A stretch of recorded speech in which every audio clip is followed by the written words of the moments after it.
Hello everybody, welcome back to another video. That tree is awesome. That tree is awesome. I've already taken a shot with the G9. Got this path coming in from the bottom corner, leading it through. There's branches everywhere.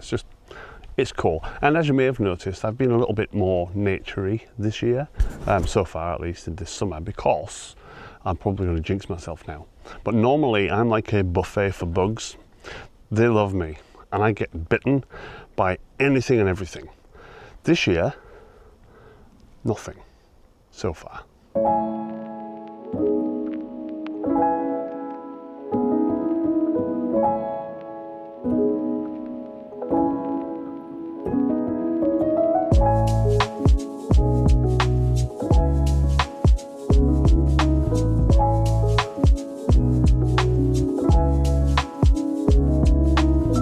So you have seen the title of this video. I had G.A.S. Gear Acquisition Syndrome. It is something that affects many of us, tech head nerd types. And I think in part it comes from a little bit of FOMO, fear of missing out. You have perfectly capable gear, but you've seen a person do a thing with a different thing, and it's like, And this somewhat continued for quite a while. And it didn't really stop until probably the last year. I found myself looking on all of the usual sites I would look at for used gear and sort of pondering, I wonder what this one does and all that. And in almost every situation, I've got to the point where I'm like, but it doesn't do what the G.A.S does, or it's not as good as the G9, or the Olympus colors look better than that.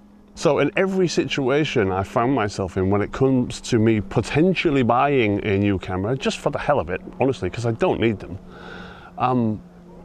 there's been this sort of blocker, knowing, it's the knowledge that everything I currently have already does it, probably better. So this is the local woodland that I come to quite frequently, but it does change a lot throughout the course of the year. Some years it floods incredibly, which renders it pretty much almost barren for like the following year and stuff. So this is the first time I've actually seen it this lush and green and awesome looking for quite some time. We're in the end of July and I'm already seeing lots of mushrooms around, which is awesome because I brought the macro lens with me, and I think that's going to be my approach today. There's not a lot of wind, the light is pretty flat, I've brought a light with me, so it could all work out really nicely. I mean, I brought everything else, it all fits in the bag because, micro four thirds. But going back to the whole G.A.S thing, I think it was when I got the GH5, it wasn't the EM1 Mark II, it was when I got the GH5, that really sort of, I started looking at that camera, and then you're seeing, like, the GH5 isn't new. There's the GH5S, the GH5 Mark II, the GH6, the GH7, blah, blah, blah. And I'm looking at all of these cameras, and it's not just with the Panasonic GH line, it's with most cameras now.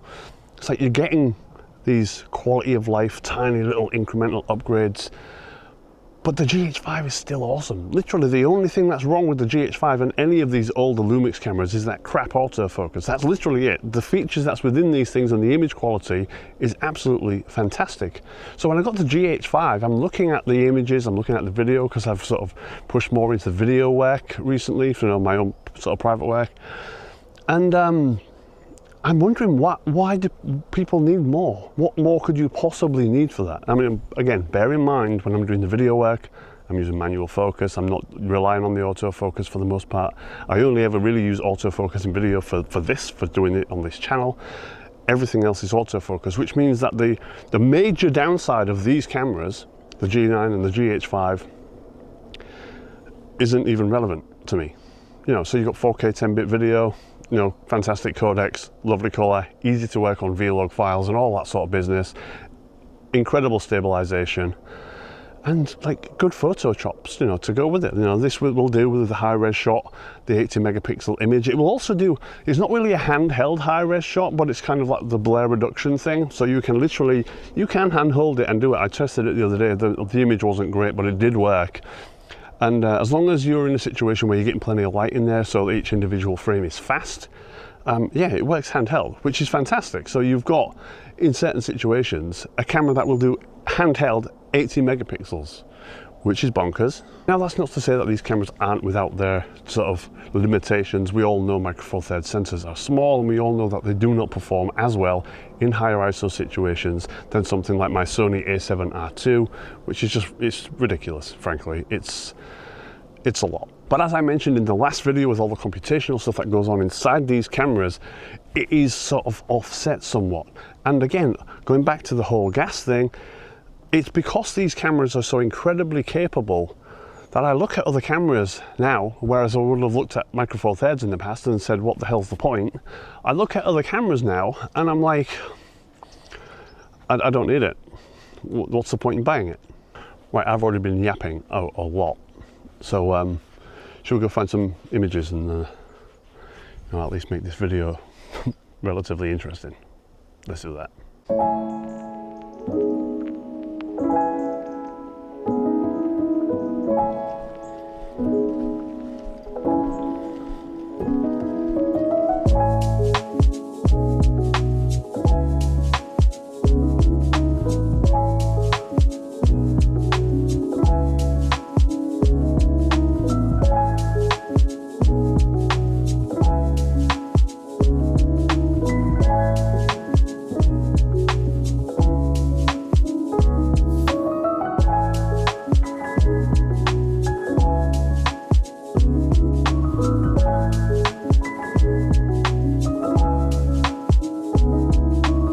I've recently been looking at my camera collection, and I've come to the conclusion that while it's nice having a collection, I do feel a little bit bad that the cameras are just, well, they're just sitting there for the most part.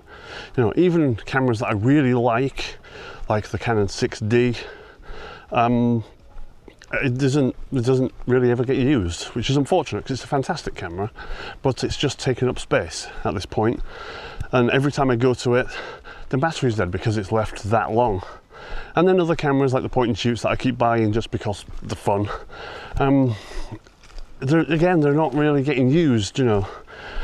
So I have currently got, I think, 7 cameras and a couple of lenses on the chopping block. Basically, I'm getting rid of a whole bunch of stuff because this kit that I currently have is genuinely all I really need. It is kind of weird and nice at the same time to be finally in a system that doesn't leave me wanting, you know. I mean, yes, I understand there are limitations, but I've overcome them with other things. This, for the most part, I would say probably 90% of everything I do can be done with these cameras, and that's fantastic. It's a great place to be. And even the newer iterations of these cameras don't offer enough that I want them, you know. I mean, sure, it's always nice to get new gear. I mean, I'm a tech nerd after all, but yeah, this is more than enough for everything I do, both personally and professionally. And so yeah, I suppose thank you to Lumix and OM System, Olympus, whatever you're called now, for making a system that is, I suppose, so complete. Alright, so just down here is this log, this fallen trunk or whatever it is, and it's got a big split down in, and all inside of that split are these clusters of small white mushrooms, all along this edge facing me and in the top as well. And it's getting a little bit of light coming through the top of the trees, but it's not fantastic, it's a little bit flat.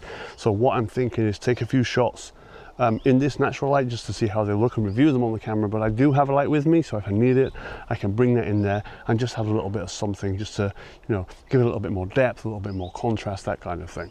So you know, let's see how this goes, shall we?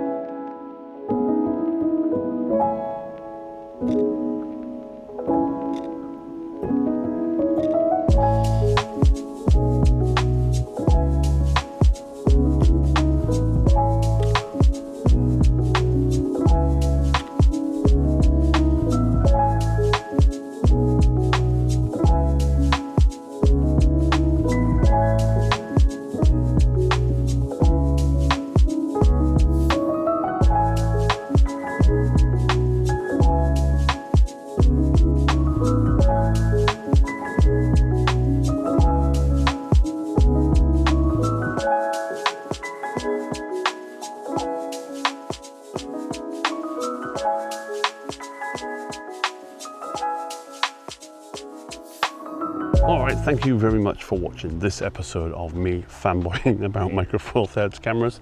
Joking aside though, it really has helped me hone in on and focus on the things I actually need, you know, and to do all of my work. And as I've said, you know, looking at the used market as I always do, I've, you know, seen cameras that for a brief moment I'm thinking, huh, that could be cool, and then I'm thinking at the same time, yeah, but the G9 can do that, or the GH5 can do that, or you know, something like that.